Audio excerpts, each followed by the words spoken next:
Our guest today on the Uncomfortable Podcast with Jeffrey Gabriel is Mike Mann. Mike has been part of the domain industry since the mid to late 90s and created, founded, sold, or is part of many of the major brands that are leaders in our space today. Mike has founded BuyDomains, purchased and sold sex.com, was an investor/advisor to .co domain extension.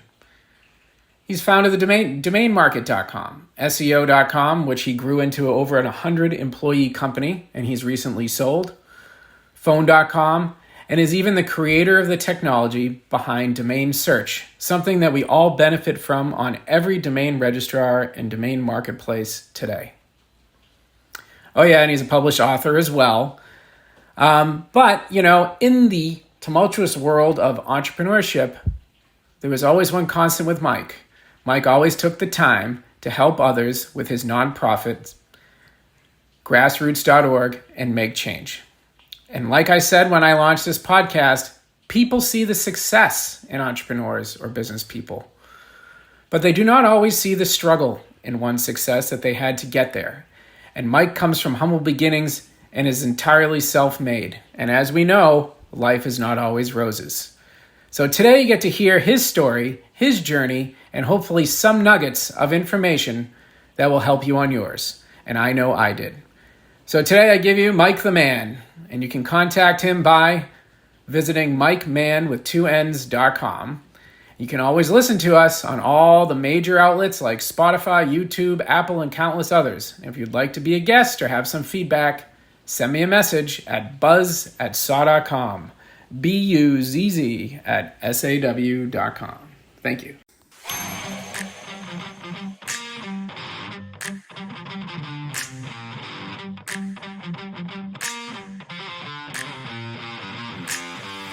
So, Mike, going through your bio and your history as a business person, you've had your fingers in a lot of different deals and opportunities. But one that I really want to focus on is in the beginning of your bio that I read was in 1994, you sold internet real estate to a company called Verio. And my question is, and obviously that was a really big deal in your life and a big opportunity and started everything off. But the first question of them all I like to ask people like you is, how the heck did you get into domain names? Sure. Internet interstate. Yeah. Internet real estate is a different operation. But Oh, I'm sorry. no, it's fine. Well, what happened is I was a small-time entrepreneur and I studied business a lot. I read a lot of business books and I just, I wanted to make a lot of money, mostly to support my charity work, but I wanted to keep some of it. And so, back then I literally just spent tons of time in the library reading business periodicals and checking out business books and studying around the library. I had a job already in a small business already, but I was trying to figure out how to do something bigger. And there was, again, this is a 1992, 93. There was these hints and certain publications, Business Week, Inc. magazine, whatever, the business periodic, Fortune magazine especially, you would see these articles by these really smart people, and they would talk about this abstract thing called the internet that was being used at universities and with the military and medical center. They said, one day this is going to be commercialized, and when it's commercialized, people are going to conduct billions of dollars worth of business on it, and all the platforms are going to collapse on top of this thing called the internet. All the private networks were going to be connected to the internet. AOL wasn't going to be relevant or necessary anymore. And this pattern kept repeating by the smartest scholars in these business publications and scientific publications. So I just decided, I'm not technically skilled hardly at all, like zero. So I just decided, hey, I'm going into the internet business, before it was a big deal. So I was like, hey, I'll catch the wave. I'm going to get in on this thing early and ride this wave. It's being predicted out. And so, I started a tiny company called Internet Interstate, whose job was to connect small businesses onto the internet and to train them. So the vast majority of my customers either never heard of the internet, they had no idea how to connect to it, They didn't know what email Uh-huh. was. They didn't know what was going on. So I hired some super smart young technical guys. Some of them were working part-time government employees, working on the government's networks and internet, because I'm from Washington, D.C. And Hmm. so in any case, I hired these really smart young guys, and we started connecting small companies to the internet, basically. And then Mark Andreessen invented the World Wide Web, or the graphical World Wide Web. The actual World Wide Web was invented, but it was a text-based enterprise. And then so it was basically, only geeks were using it, and there was very little content on it. There was Yahoo actually existed as a text-based thing. There was this thing called Yanoff's List, which was like a directory of the few thousand things that were available on the web. That was Hmm. one iteration of the internet.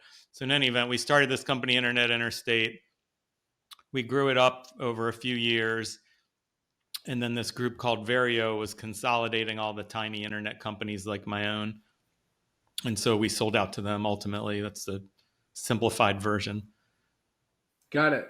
And throughout that, it sounds like you were working more on helping people build websites, set up email, things like that. When did you kind of click that domains were going to be worth Sure. the money they are today? When did that click? Sure. Well, again, my clients were in the Washington, D.C. area. So I started collecting domains that were relevant to the type of clientele I had. I was trying to encourage them, not really to sell it to them, but just, hey, you should use this website. I was actually trying it in reverse. I was buying the domain names and then approaching the businesses to become my customer. So, like, I Okay. owned realtors.org, and I was trying to get the National Association of Realtors to become my client, which Uh-huh. they never did. I bought menus.com, and I tried to get the National Restaurant Association to be my client. I bought Hmm. government.net. I bought congressional.net. Some of these I still own, but in any event, so I was just collecting, a few dozen of these contextual domain names for my clients, intended to be my clients. A few of them ended up being my clients, but most of them I ended up keeping. Um, I gave one for free to my friends, Young and Associates. I gave them ya.com, and then Yahoo, No way. yeah, and then Yahoo bought that from them for like $100,000 or something, which now it'd be worth a couple million probably, but back then, Oh yeah. I was like, they just got $100,000 for something I gave them for free, and then they just changed their own domain for their own company. So in any event, the theoretical value was presenting itself of the domains themselves. So after I sold Internet Interstate, I still owned a couple dozen of these great domain names, one of which was menus.com. And so somebody approached me about buying menus.com for $25,000. I was like, this is great. Cost me $35 a year to renew this. I'm going to make $25,000. Literally the next day, somebody offered me $50,000 for the exact same name. And I ended up selling it to the $25,000 guy because I had a verbal agreement with him. Wow. And in early, well, late '90s money, that's probably three times it is now, or at least two times what it Yeah, is now. So that's and you didn't have as much money as you have now as well, right? definitely not. So And I'm then sure that was a heartbreaker. And then again, the other point is, 25 or 50,000. Now that domain's worth more than $1 million. So another case of where I wish I'd kept it. So the main story is that I wish I kept all the great domains I've sold, because then I'd be worth, you know, 10 times more than I am, because I would own all these great things and I wouldn't have sold, a lot of the big ones I've sold. Had I kept them, each, the best ones keep going way up in value. So those. Yeah. Well, I mean, one of the best ones is a sale that I got to be a part of because of you, and we didn't even know each other at the time. I mean, I spoke to an attorney, Brian Taff, who brought the opportunity to Cito, which I got as a broker, I got to sell sex.com. How did you get yourself involved with buying that? I know there was multiple parties involved in that domain. Yeah. Well, first of all, Brian Taff is still one of my best friends and one of the best deal makers, and we still do a lot of business together. And so we've been working together for like 20 years. So he's a super He's a smart great guy. attorney and deal maker. I don't know if he's still an attorney, but he has attorney training, and he's done lots of mergers and acquisitions. He's a super smart guy. still works with me. Mm-hmm. As far as that deal itself, if you remember the story, Gary Kremen used to own that, and it was part of this huge drama. Like people should read. He had a drug problem, right? And there was some other issues with him going on, and someone stole it, He right? stole the domain, and there was literally like a global manhunt to find the person, and there was like guns involved, and it's actually like a true life drama. It was really crazy, which I had absolutely nothing to do with any of it whatsoever. The only thing I did with Yeah, it is I bought the domain from Gary Kremen after all this happened. yeah, So, we just negotiated a little bit and eventually figured out a deal. So at the time, it was the most expensive domain ever purchased. And then at the time you sold it for us, it was, again, it set the record twice. When I bought it, it set the record. And when it was sold, it set another record. And now there's other ones. Some of them we didn't hear the price, but there's, at least a dozen that have sold for higher prices at this point. yeah. But I think the thing is, looking back at it, with sex.com and the way adult has gone on the internet, I don't see an adult name selling for that kind of money for a very long time, unless you would see a business attached to it. But just an adult name, I don't see that there's as much money as in it Well, as it was when I got in the industry. But maybe I'm wrong. well, from what I understand, the guy who bought it from us, I guess some Canadian guy, has already sold it for 25 million, is what I heard.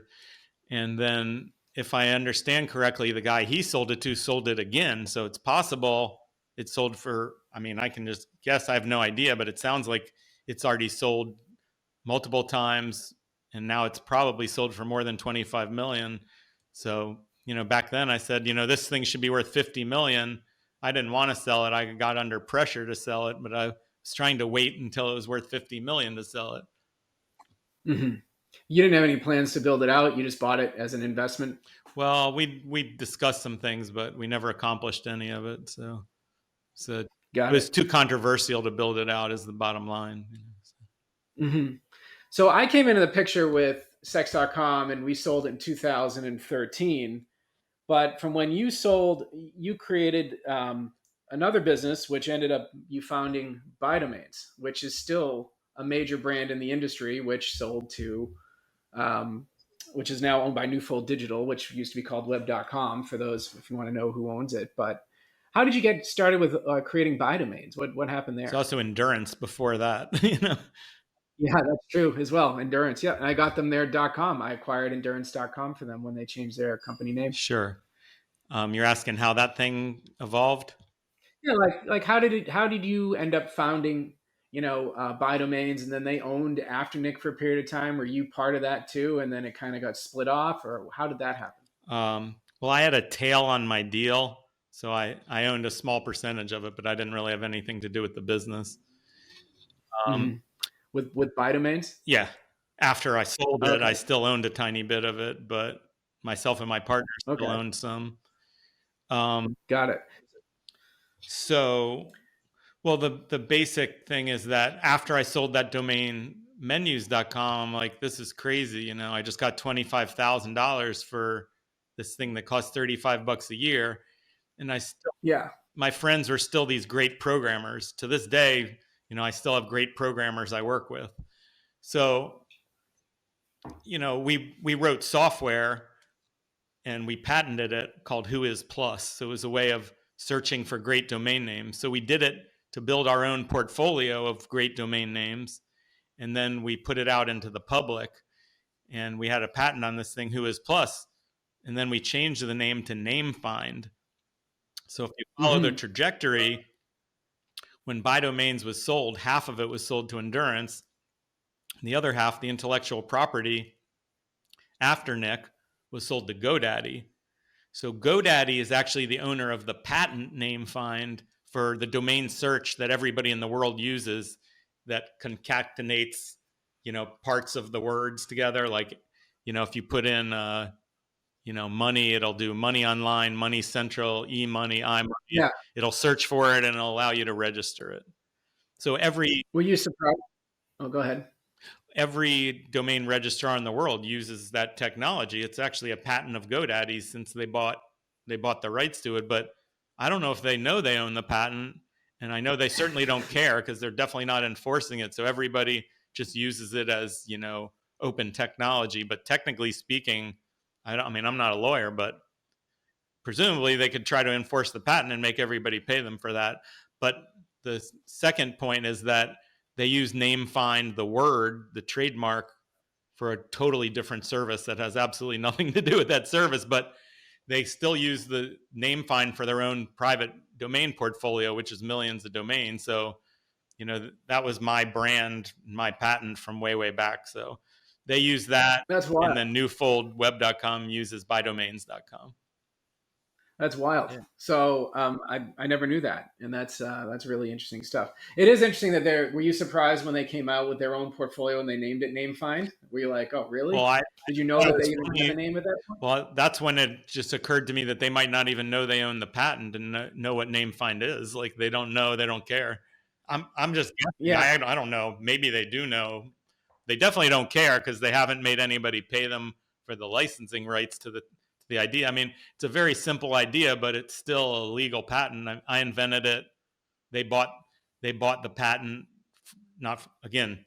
The venture capitalists bought my company. Highland Venture Capital, Summit Venture Partners bought my company, and then Endurance, which again was Endurance, which is now Newfold, bought all the domain names, BuyDomains.com.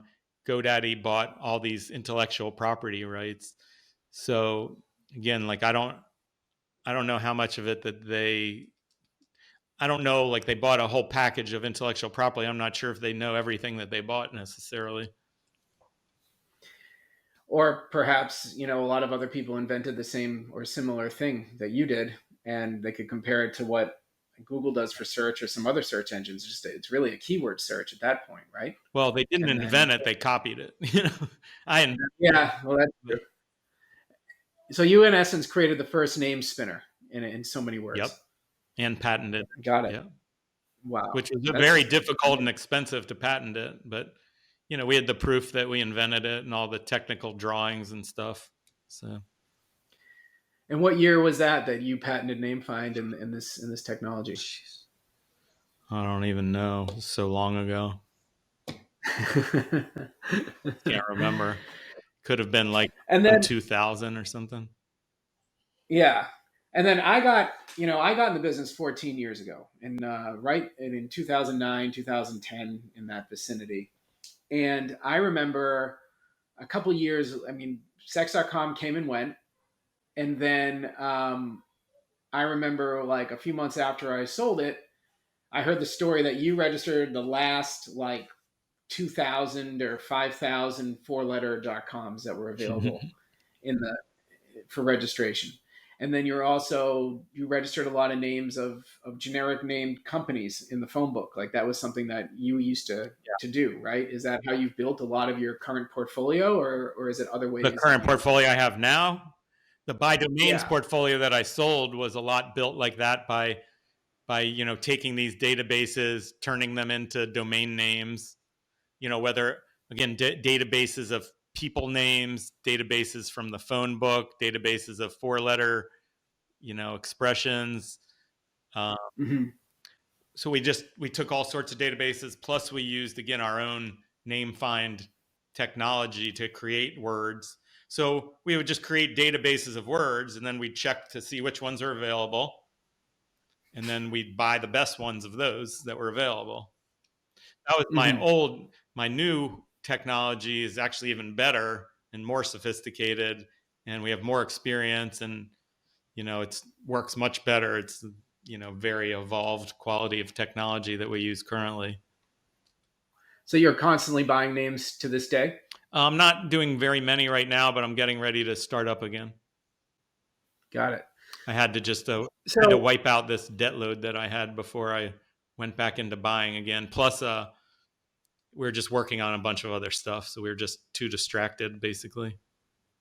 I hear you. I mean, buying names can become tedious and very time consuming, and it's a big investment. It's very difficult. It's hard work to fund domain auctions, and then the domain auctions themselves have a lot of issues and flaws that can be frustrating. Well, if you're not using bots, you're going to spend a lot of time just sitting there staring at auctions, hoping that you win it, and or just setting a lot of bids and seeing if they come through or not. Yeah. But yeah, I mean, it can get very, very tedious. It's interesting to hear about how you built your portfolio around, for BuyDomain in the BuyDomains time, which I'm guessing was around 2000, 2002, 2003. And was it in that Yeah. time zone, Yeah. or That was, it that was? was the main thrust of it, the middle of it. Yeah. And so when I worked for Frank, he built the majority of his portfolio from like 1999, 2000, 2001, 2002, and going up a few more years. And the way he built his portfolio was they were running scripts and guessing on what the traffic would be on names. And they were allowed to taste back then. And people who might not know what tasting is you could win a name in an auction. You could hold the name, I believe it was for 7 days, or am I wrong about that I amount of think time? that's about it. So if you win the expiry auction, you can own the name for 7 days. And if you didn't like the name for whatever reason, you could give it back. And so what Frank was doing with his team of, Ryan was the developer and some other folks as time went on, and then Vern Jervik helping him, they would win the auction. They would taste the name. If the name made itself in registration or made more money than what in tracking for parking in a calendar year, they would keep the name. If they didn't, they would just throw it back. Yeah. And they said that they won a lot of oneword.coms that they just threw back because it didn't have any traffic. They didn't make any money. But they bought a lot of like twoword.coms and a lot of these random names that don't mean anything because for some reason they got traffic and they made money in parking. And this is why and how Frank ended up amassing a portfolio when I started working for him was about 360,000 names. Yeah. And we started to drop, some of the real crap that didn't perform anymore, that really had no value. But by doing this as a secondary thing, which he was buying really mainly for parking. I mean, he bought a lot of generic great names anyway because he appreciates the value of names, but most of it was based on parking. And then as parking started to decline significantly, he wanted to ramp up sales to keep his, the money the same. Yeah. So did you take a similar strategy to that and do a lot of tasting at the time, or were you really more focused at looking at, your own data and just kind of Yeah. going I with didn't do that? any domain tasting. It was just, we didn't find that to be a reasonable process. But the main point though is that at that time when he was doing that, the cost per click advertising values were much inflated. So now you'd get like maybe 1/5 of the amount of money for the landing pages for domain advertising in general, or just internet advertising in general. The value of the click through is dramatically lower now. So doesn't really make a lot of sense to buy domains for their traffic value. Whereas when he was doing it, that tasting thing, you could see the traffic, you could look at the cost per click coming from Google or from the parking companies or whomever, and you could tell if it was worth the registration investment. But we actually never did any of the parking at all in any advertising or any tasting. We're all about the brand itself, whether it's a meaningful brand, long-term brand for a corporation. So we run a lot of software, a lot of statistics, a lot of different things. But at the end of the day, somebody's looking at it and studying and reviewing to what extent it makes sense as a global long-term brand name for a corporation. Got it. And so me clicking around on DomainMarket over the years and even before we talked today, I noticed that, even some of the nicer names just go straight to the landing page when you go to those. So you're not doing much parking or any parking now, right? Yeah, it's just 100% our landing page. There's no advertising, no parking. It's just us. It's really interesting because Frank was able to build an extremely valuable, extremely profitable portfolio around the same exact time that you were. And you built it in a totally different way than he did. And you sold BuyDomains for millions of dollars and built. How many names did BuyDomains end up with when you sold it? 500,000. So you amassed 500,000 in a few years. Frank amassed 360,000. I mean, that's almost a million names right out of the market. And I'm sure 99% of those were .coms at the time. or Pretty much. majority? Well, Yeah. we did more .net and .org sales then than we did now, so probably 95% or something. Okay, so I'd probably say Frank's is a mirror of that as well. But we sold it with 500,000. But again, we have a process at both companies, that company and my current company, for deleting domains also. So we'd actually bought more than 500,000. We probably bought 700,000 and then deleted 200,000 over a few year period. So we ended up with 500,000 after we finished deleting. So that's the same strategy I use currently, basically. And also keeping in mind, in order to buy 500,000, I had to look at 5 or 10 million, and then I lost 50% of the auctions or more. Frank bought more than me, so I probably Yep. had to do over 1 million auctions to get 500,000, so, or 1 million names. And you're probably not winning. You're probably not winning 50% of the auctions you're participating in No. either, because you're going against Kevin Ham and some of these other massive players as well, and little Yeah. guys. There's no way you're winning half. So Right. it's probably more than that. Yeah. Wow. Well, we didn't buy them all from auction either, though. But Yeah, well, you hand registered a lot, like we were talking about with the 4 letters, and you did that late in the game when I got in, 2013 or 14, somewhere in there. yeah. So We did a lot of different stuff. So now I'm like much more focused and targeted. I understand better about the value of the names. And again, the software we have now is just out of this world. It's like 1,000 times more sophisticated than what anybody else has. So I can leverage that time. So you have about 215,000 names right now, Mm-hmm. right? Yep. And we had 300, but we've deleted and sold a lot. So you've culled the portfolio a bit, and I mean, if you're doing the math, you're looking at with 200,000 domains, you're looking at about 2 million and change in renewals. So yeah, that's almost $200,000 a month in renewals. That's a pretty big nut to crack every month, especially if the sales aren't coming in as quickly. So those domains better perform, or you're going to be in trouble. Yeah, pretty fast. It's super difficult to keep it together. So yeah. So looking at when you look at the 250,000, 15,000 names, you have 300,000 names prior to that, give or take. And you're saying that you looked at all, different data points and looking at those things. When you have saying to yourself, we need to save some money here, cut back on some of our investments in some of these names, let them go to pasture. What is it that tells you when you're looking at 2 different two-word.coms that the search volume on both of them probably wasn't great, but they were both pretty brandable, or they were a very specific product that you kind of say, I'm going to keep this one and let that one go, especially when a lot of the data doesn't really change from year to year that drastically? Yeah. How do you kind of make those choices? Well, part of it's objective in the sense that we're looking at these data categories.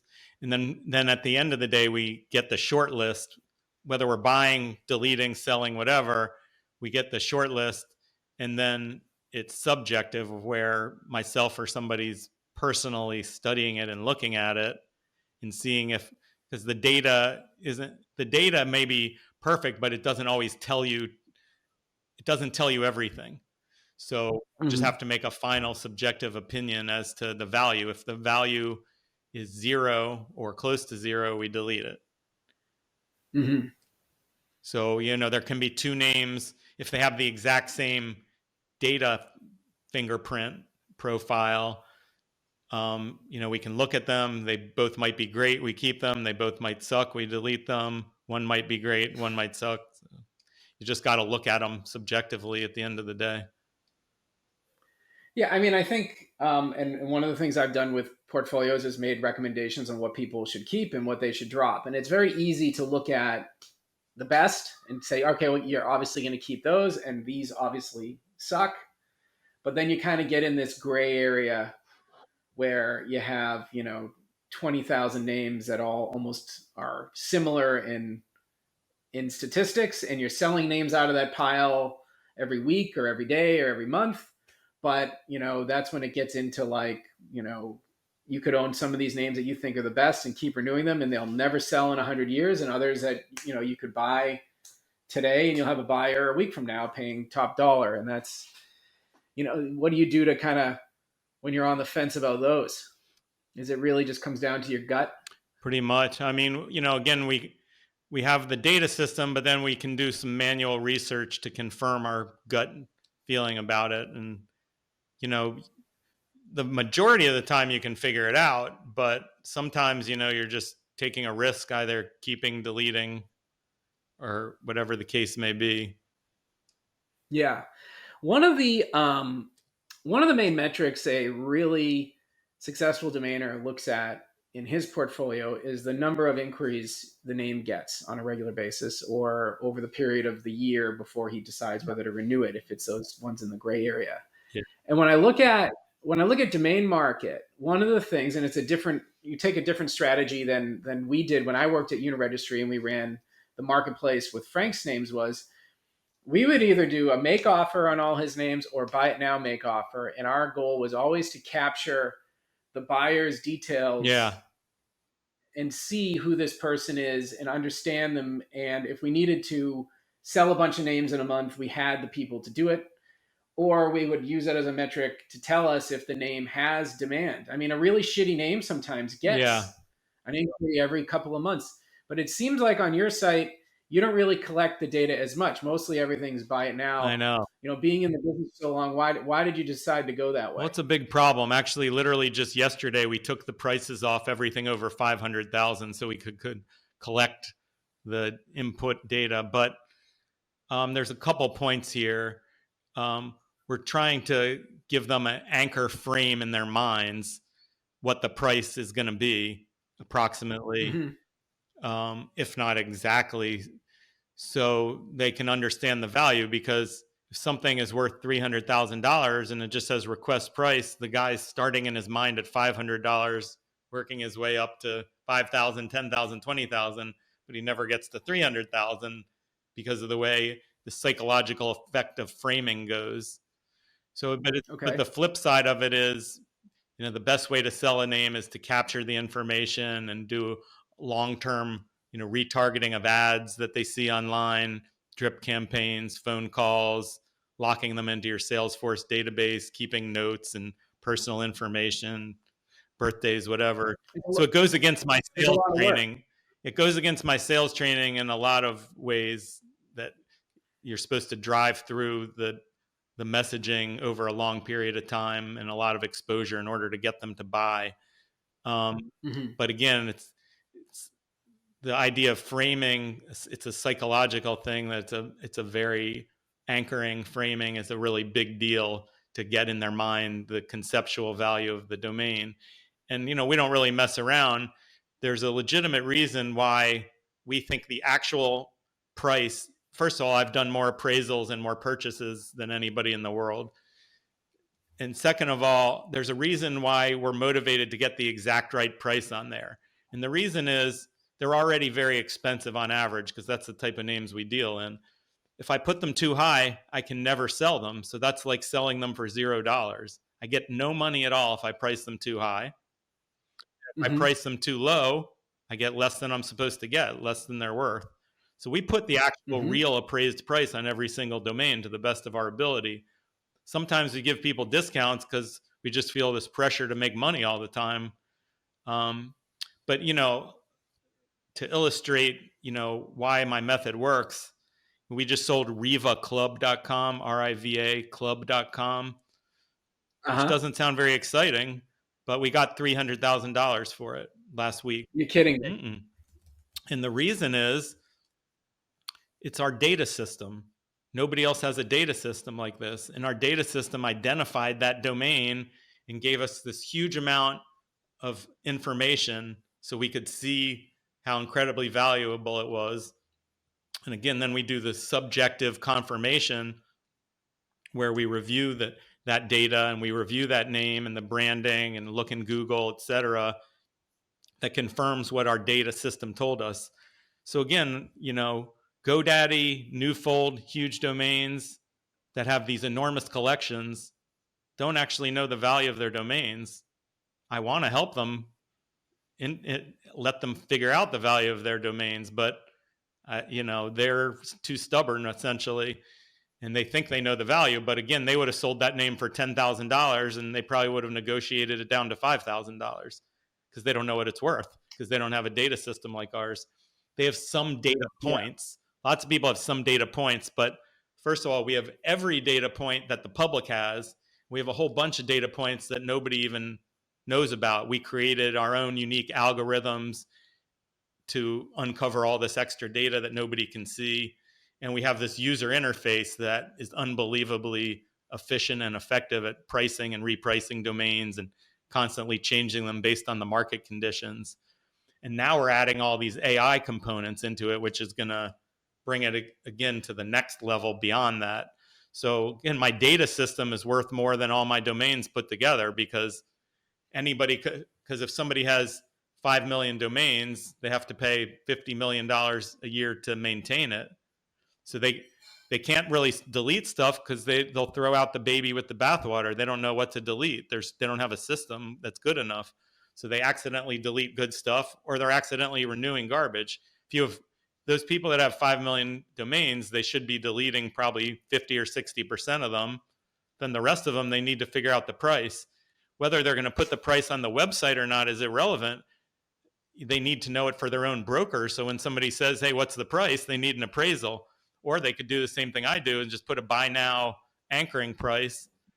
And the other point is just, it's this huge amount of overhead. If I wanted to put request price on everything, I'd have to hire 5 salespeople to follow up on all these people that are offering $500 for a $500,000 domain name. So again, I could, those people with millions of domains could dramatically improve their companies, save many millions of dollars a year, make many more millions of dollars a year by employing my data system, our strategies, our user interface, but they haven't got there yet.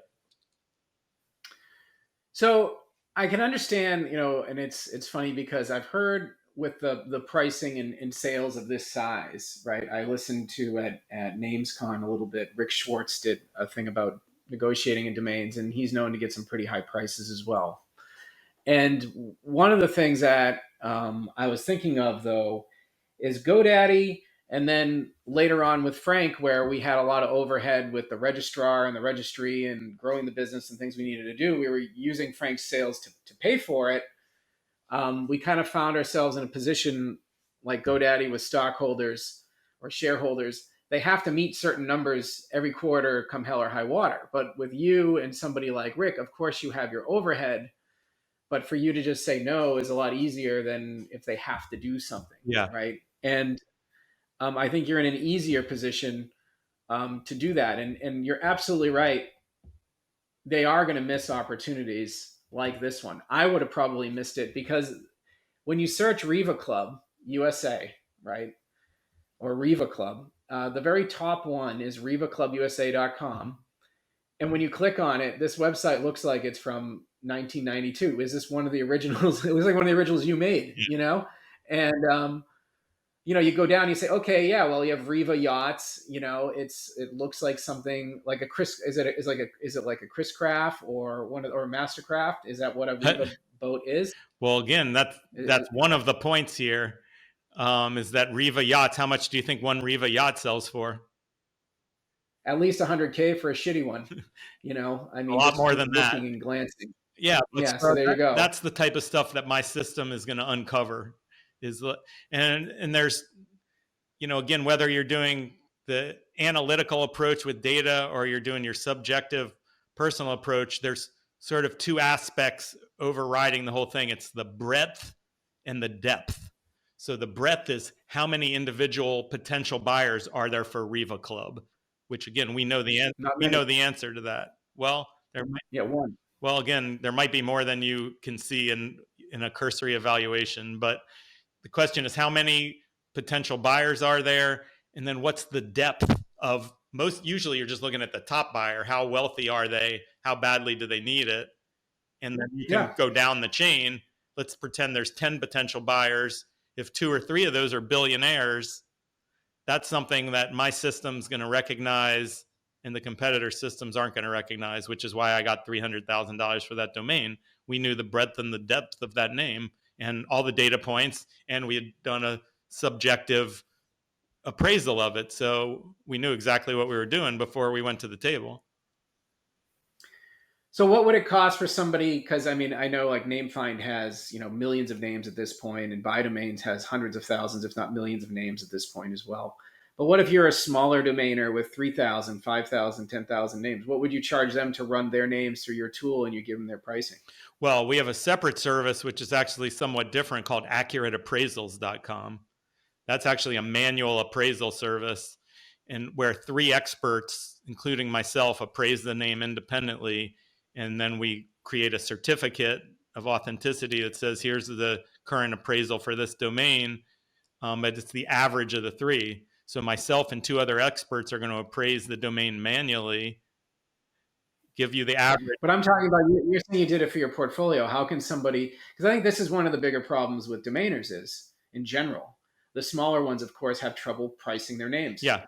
And a lot of them will come to me and say, will you help me price my portfolio? Yeah. And I say, sure, but you got to pay me hourly to do this. Like, I'm not just going to sit here for a week straight going through all your names and pricing each individual name for you, and then you just take them and just put them up for buy it nows all on Afternic and say, thanks, Jeff, have a good day, see Yeah. you later. Like, that doesn't happen Right. with me, and Well, again, other brokers aren't do either. yeah, again, I have a very, But there's an opportunity for a guy like you. I have a complex system and a bunch of employees, so the whole thing's very expensive to operate.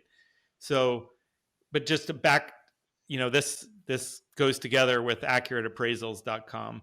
So again, three experts will appraise the domain for only $88. So that's for excellent domains. And then there's a bulk discount. So there's a bulk discount written on the website. And if somebody really has a huge number, we could even reduce it even greater. But just for example, somebody we both know very well, one of the top domain brokers in the world, emailed me yesterday, or actually called me on the phone yesterday. It's like, hey, we have this domain we need appraised. It's a one-word domain, worth well over $1 million. And I was like, hey, just put it in my system. It's only $88. He's like, what are you talking about? You should be charging $5,000 for this, which is actually true. Yeah. But we're trying to create a consumer brand that everybody can get their domains appraised for cheap. So again, Accurate Appraisals is the best appraisal company in the world because three world experts are going to appraise your domain. So aside from the fact that it's the best appraisal company in the world, it's also the cheapest one. It's $88 per appraisal. So yeah, we charge a lot more. Right. But again, you're not going to be able to, nothing personal, but you can't give a better appraisal for a lot more.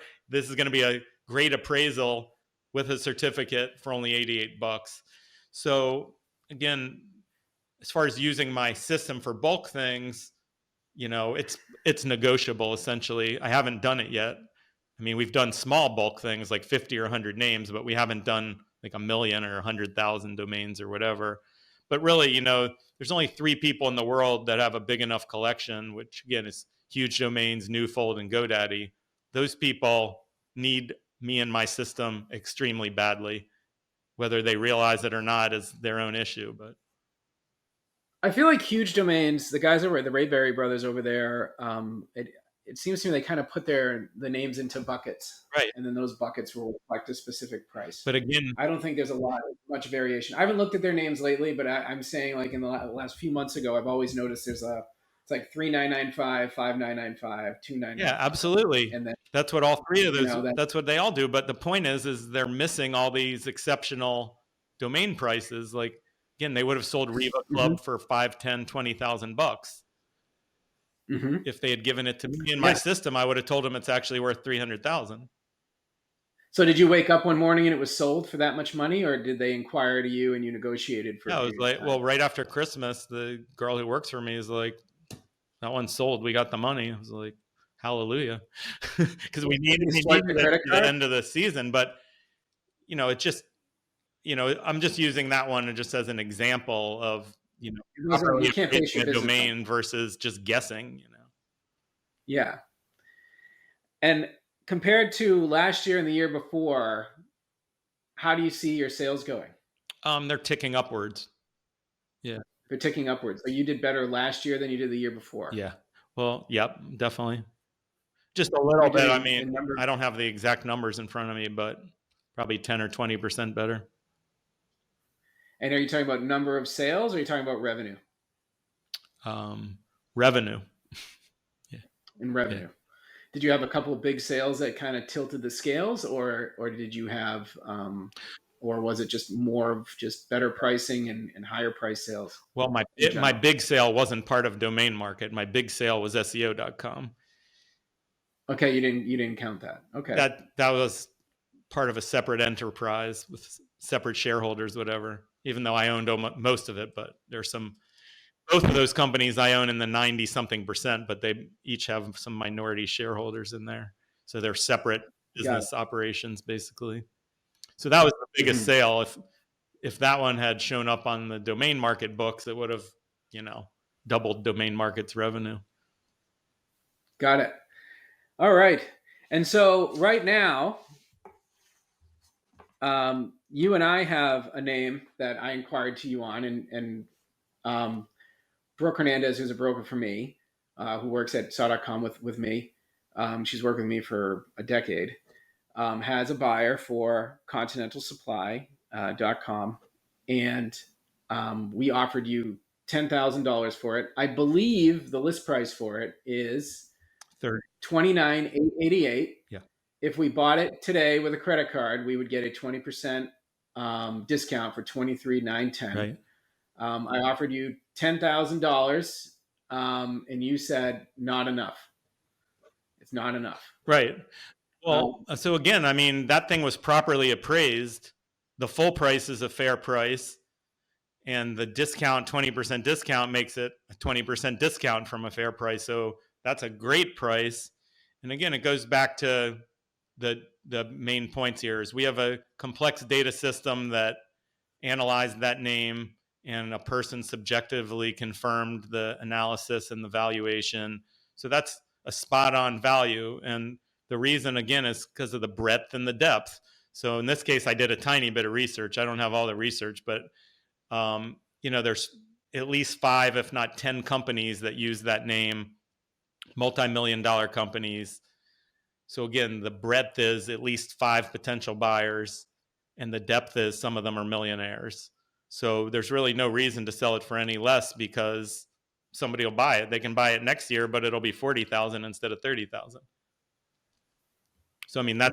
and you think your algorithm's going to tell you that it's worth more, almost double than what it is now, Well, or is it, or you just raise it once you get somebody who's interested in it? Well, the algorithm, first of all, goes with the economy. So the best domains keep going up in value every year, and the appraisals go up every year as a result of that. But also, we do it based on demand. So if you don't buy it, I'm just going to raise it for the next guy who comes.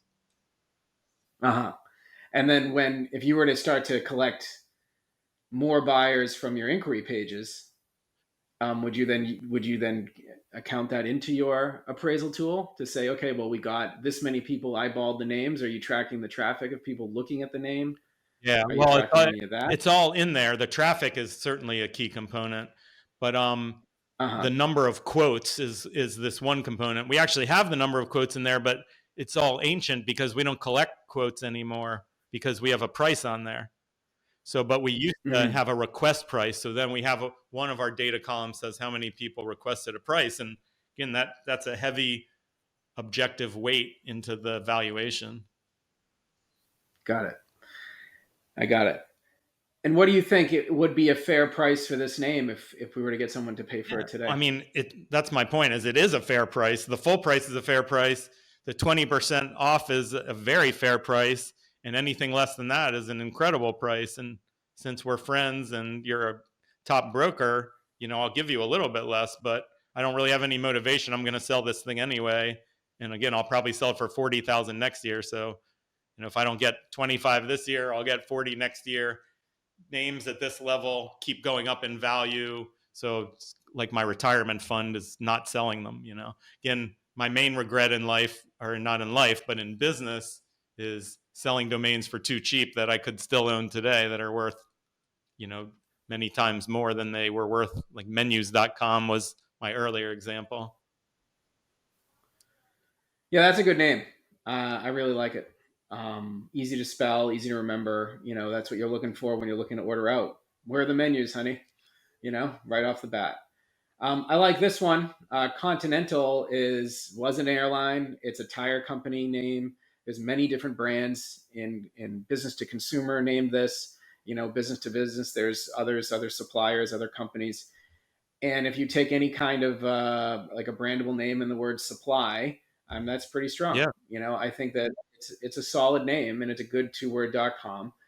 And these are the kinds of names that really made up Frank's portfolio. Yeah.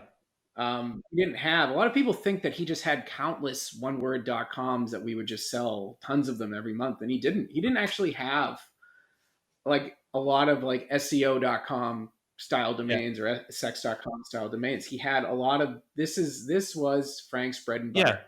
Continentalsupply.com would be one that we would sell. Yeah. And we would sell them. We would sell a name like this. And I'm not saying this because we made you the $10,000 offer, but we would sell names like this for 10. We would sell them for 15, and we would sell them for 20, and sometimes we'd sell them for 5. Right. There were some metrics here and there, but there was also other market conditions that we were going through that affected the pricing. Well, 5 years ago, it was probably worth 10, but the point is the value of these things keep going up. I agree, and I think it's more important for these companies. Like when I do the search, I see Continental Supply Company.com. I mean, ContinentalSupply.com is a long domain to begin with. It's not totally easy to spell. I don't know how could you spell it wrong? I mean, no, I mean, it just has the 2 P's and the LY. Like you could have someone could hear over here plural. You're looking at singular supply. There's like right below Continental Supply, you see Continental Drilling Tools and Supplies. But that's why it's not 100,000. If it was shorter and there wasn't a plural for it, it would be 100,000. But the fact that it's a little bit long and there's a potential plural, that reduced the value of it. And again, it says 29,000, whatever. But again, if you put in a credit card, it's actually, like you said, 23, whatever. So it's really a $23,000 name, which is a bargain considering there's a bunch of multi-million-dollar corporations that use that name. So the one that buys it is the only smart one. The rest of them are stupid for not buying it. Well, there's a two-pronged thing is it holds its investment value forever. So it'll be worth that much or more till the end of time. And secondly, they can use it to bring new customers in. So, and yeah, probably, without a doubt. Catch emails and do all kinds of things with it, without a doubt. So I'd say that consumers aren't well educated on the situation, on the value of domains. They just know they want it cheap. They don't know what it's worth. They don't care what it's worth. They know they just want to get it for as cheap as they can do a hustle for. So that's one of the main reasons why we do the anchor pricing, so they understand what they're getting into before they start bothering us. Well, I mean, I was explaining this to somebody where I golf, because when I told him what I do, he said, well, do you compete with GoDaddy? And I said, yeah. And he said, well, how do you make any money when everything you sell is like $10? And I was like, yeah, it's not really that way,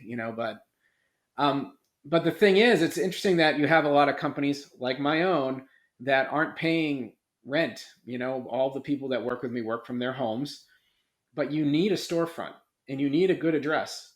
And now it's become, instead of, when I first got in the business world, people would pay a lot of money just to have a mailbox on Park Avenue to impress people. Yeah. Right. And that was back into the 80s and before. Now you need a nice domain name to create that presence and earn that trust and that credibility. And paying 20 grand or 10 grand or 5 grand for it isn't really a lot of money. Yeah. And it looks like you also are offering companies to pay it off for 24 months. Yeah, that's the other point for your customer. If they literally can't afford it for the actual correct, fair, appraised price, they can pay it over 24 months without any interest at all. Just broken down at the normal price in 24 payments. And so again, it's this branding excellence. They suddenly have an excellent brand. The domain retains its value. It makes their company look better, and it improves their sales. So again, there's 5 or 10 companies that use that name in commerce, and the only smart one is or at least the smartest one is the one that buys the name. Yeah, and they put it on their credit card and forget about it. Yeah. And that's it. So I have a couple of questions for you that I got asked this yesterday, actually, by somebody outside of our industry. As an entrepreneur, so now that's the beginning of the year, as an entrepreneur, what is something about yourself you feel like you need to work on? As an entrepreneur or as a person? um, Well, it could be both. I mean, I'll tell you my answer as well. I mean, I don't mind sharing it. well, you can tell me. Go ahead. I think my problem as an entrepreneur and a business person is I'm not. My brain is going pretty fast with ideas, especially when it comes to developing products and services.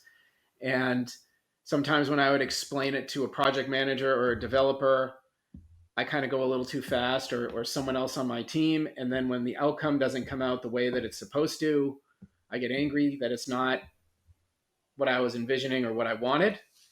And but when I go back and I look at why it didn't turn out that way, a lot of the times the problem is me, and that I didn't really fill in all of the answers and all of the questions and really do the best job that I probably could have to explain it. Yeah, And I think I can do better with that. sure.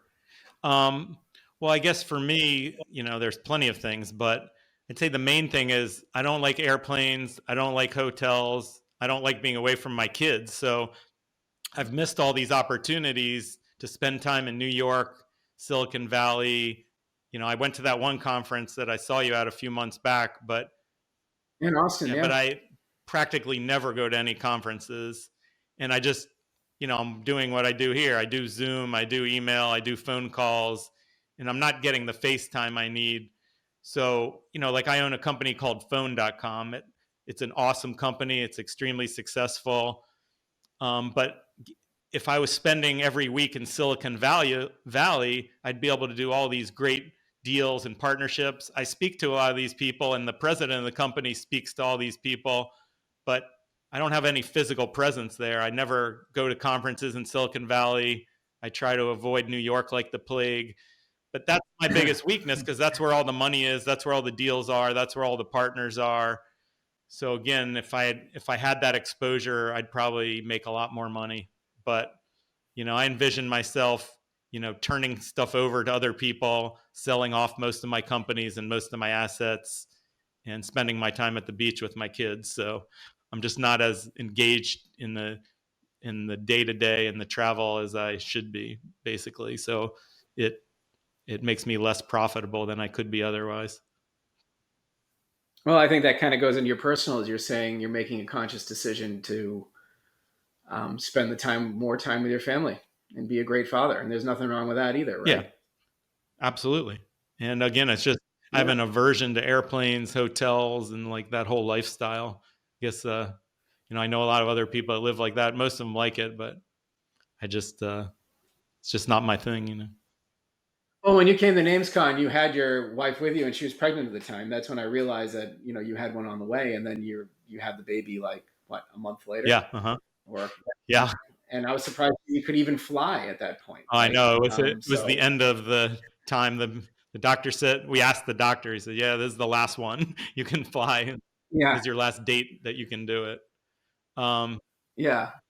but so So a guy like you, what are your goals for 2024? Other than maybe flying more and going to a few more meetings. What are your business goals for Domain Market, well, I own for several example? other companies that I need to build up aside from DomainMarket, and I do a ton of charity work, and I have a charitable fund, so I'm constantly talking to, meeting with, and researching different charities that I help and support. I used to run charities myself. One you might remember called grassroots.org.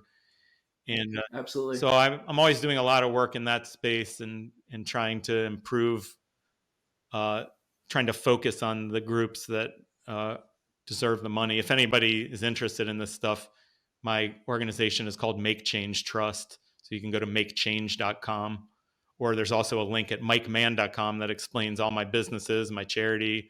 My book can be downloaded for free. There's a link to charity stuff again at mikemann.com. There's also a link to all these other podcasts that I did, live streams that I did.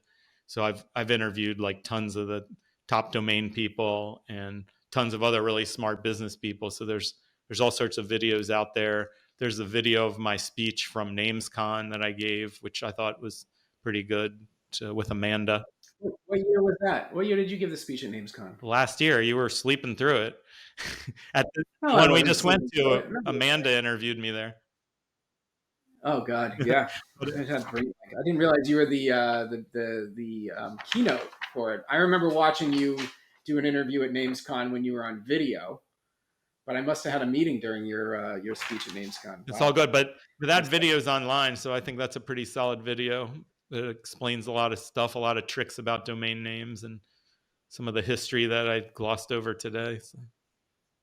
Yeah, I mean, I think a lot of people that they see you on Twitter, you write the sales that you write, you have pretty strong opinions about crypto, politics, other things. I think some people would like to get to understand your background a little bit more. So before we wrap this up, one more question, and then I think we'll end it. With AI, okay, I know you're embracing it, I know you're using it, and you're going to probably put it into your algorithm and help yourself and your businesses with it. I've been doing it myself. I'm finding myself using. I'm paying for ChatGPT 4. I find myself using it a lot for work, whether it's writing a sentence and asking it to rewrite it, or analyzing information.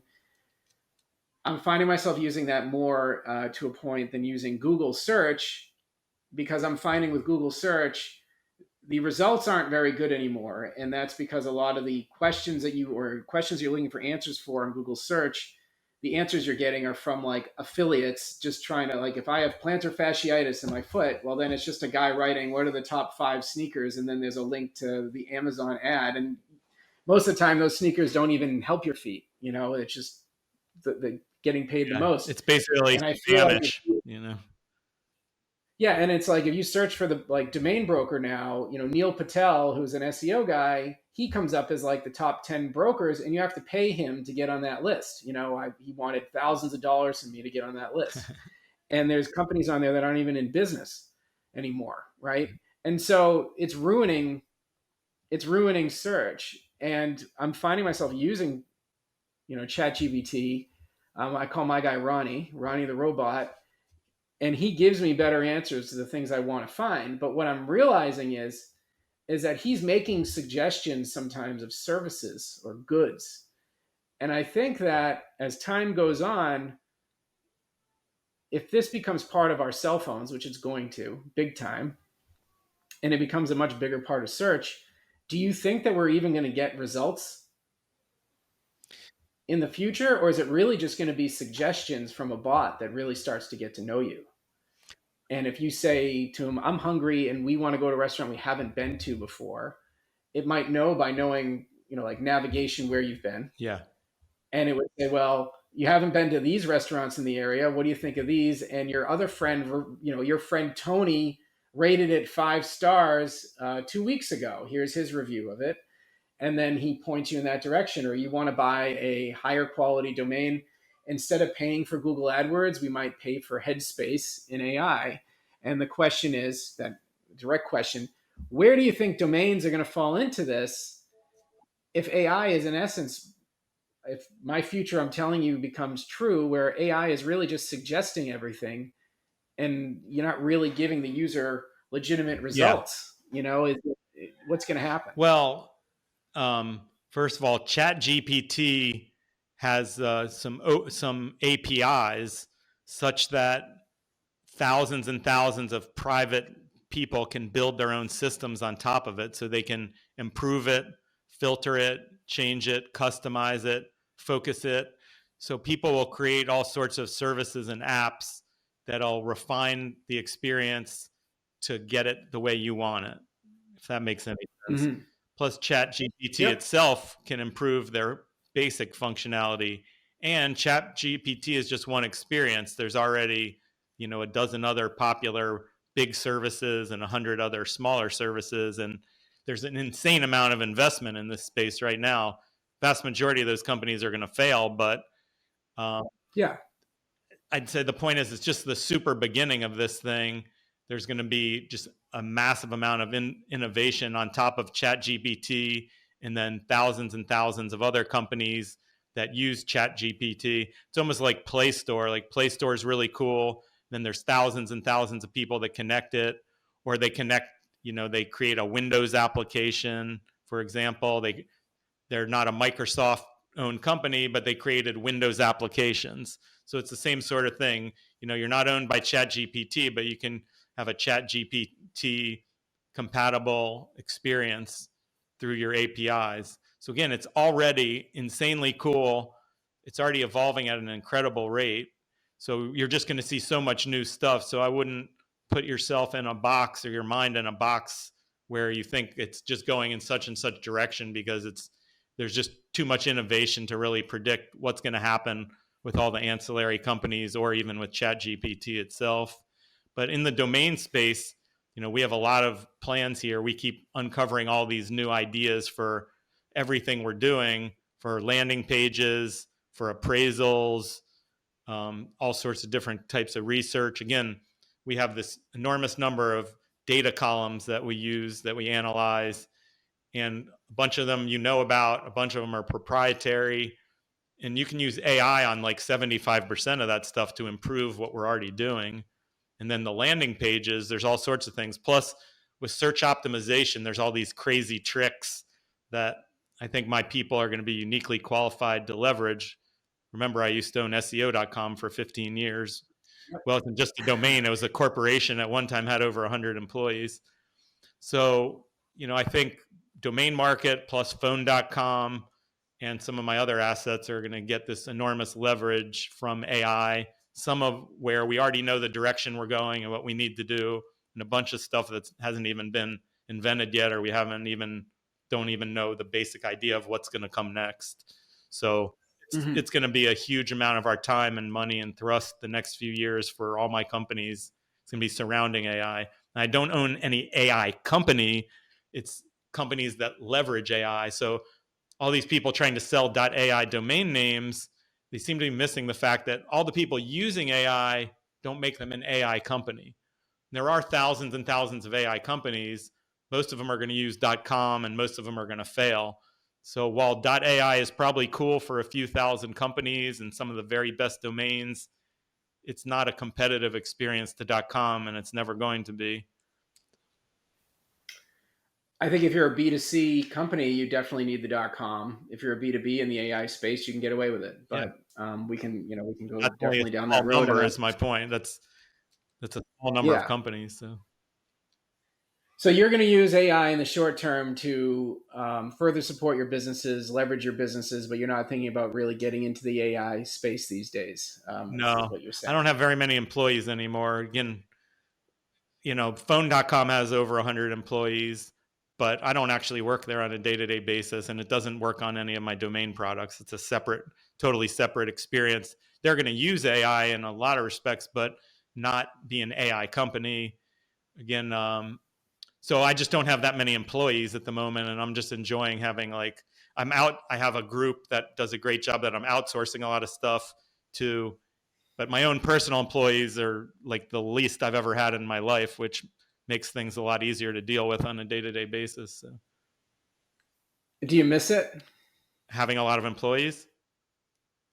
Yeah, like the social aspect. Did you ever have, like when you had SEO.com, I saw pictures of your company, of everybody together in an office. Yeah. Do you miss going into an office and that Well, social aspect of things? First of all, I hardly ever went into the office, but the other people. Oh, really? Well, I think people should be in an office, and I think companies are much more successful when everybody's in the office together. I was like the first remote user, and from way back, I'd go in to visit people in my companies, but they always had a president and operations that I was separated from. I was always the CEO, chairman of the board, so I rarely went into any office. SEO.com is from Salt Lake City, where all my employees were. I went to visit sometimes, but but I think people should be in an office in general. Me personally, no, I don't miss it. I like being with my kids and going to the beach and having a long lunch. And, again, I'm usually working my ass off on the auctions, selling domain names, and I usually have a lot more employees. So I'm on conference calls all the time. But, I have a bunch of employees now. A lot of it's outsourced, and it's more than enough to keep me busy. So I don't miss it. I was totally overwhelmed with having too many employees, too many businesses, too much stuff going on. I never get any sleep. So And last question, and well, two more questions. The first is, what advice would you give to a budding entrepreneur today, from what you know, Entrepreneur, but not necessarily with domains. in Yeah. anything? Well, I wrote a book that has all the advice in it. MakeMillions.com, Make Millions and Make Change. There's a hard copy available also from Amazon. But the basic thing is a hard work ethic, just working all the time. Before that, you have a succinct plan. It's a written plan. It addresses something meaningful in the growing economy. It's well explained what you're doing. It's not so much for the outside world, it's for yourself. But if you need investors and employees, they need it too. But you need a plan in an emerging market space that you're committed to. And that plan has an Excel file of your assumptions, of your pro forma, that has realistic numbers as to what you can expect to achieve. And again, you just work hard on a plan, and the people you associate yourself with are equally as important. Getting the very best people, the hardest working people, the most honest people, the best connected people to be part of your team, either as your employees, your business partners, people you outsource to. So it's really having a plan, having a work ethic, and having a team. Then you can build everything off of that experience and get a great domain name and a brand name that you can leverage forever on top of that plan. And pay it off over 2 years with zero interest. Exactly. Get it from DomainMarket or from saw.com. There you go. And then last question, how can people contact you? Well, I'm all over social media, as you mentioned, or they can just email me, mikemann@mikemann.com. Awesome. Well, thank you very much for your time today. I appreciate it. I think this was a great call. I said in the beginning, we want to try to keep it short. People say make your shows a little shorter, but this was like really interesting, and I hope people who are listening feel the same way. So I think they're going to get another 1 hour one, whether they like it or not. Well, I appreciate it. Next time I won't have coffee before my call, so I'll shorten my sentences. Well, have two. I mean, I think this is great. And are you going to go to NamesCon this year? We're going to pull you out and have unlikely. No, and no ICA for you in about 12 days. I like those things, but again, part of my speech when I was on there was about Spirit Airlines that I went on. If I go next time, I won't go Spirit Airlines, but I just don't like traveling, basically. I like all the people, but I'm just not a traveler. If you fly Spirit, I can see why you don't like traveling. Yeah, well, that I didn't know. I found out after the fact because I travel so infrequently, but it was a disaster. I had a good time at the conference, but I don't see myself going very frequently. I hear you. What was I going to say? You live in Miami now, right? I live in between there and Maryland? I live in Boca, near Miami. You're in Boca. Yeah. How far are you from? Where in Miami? I'm thinking that we would both know. How far are you from like the Heat Stadium? Like 20 minutes or so. Oh, that's it? Maybe 30, something like that. Okay. One of the investors in my business lives down there, and I come down to Miami from time to time. So the next time I come, I'll let you know. We'll go out and have a drink or some lunch. Yeah, man. If you're around, let's meet up. All right. Cool. Well, thanks again. I like this a lot. I got to know you better over the last year, but I think this really, helps things. And we'll see about hopefully getting you a better offer and kicking this year off right together. Absolutely. Thanks a lot, Jeff. Appreciate your time and interview. And no problem. Have a great weekend. Hope you do something fun. Thanks, buddy.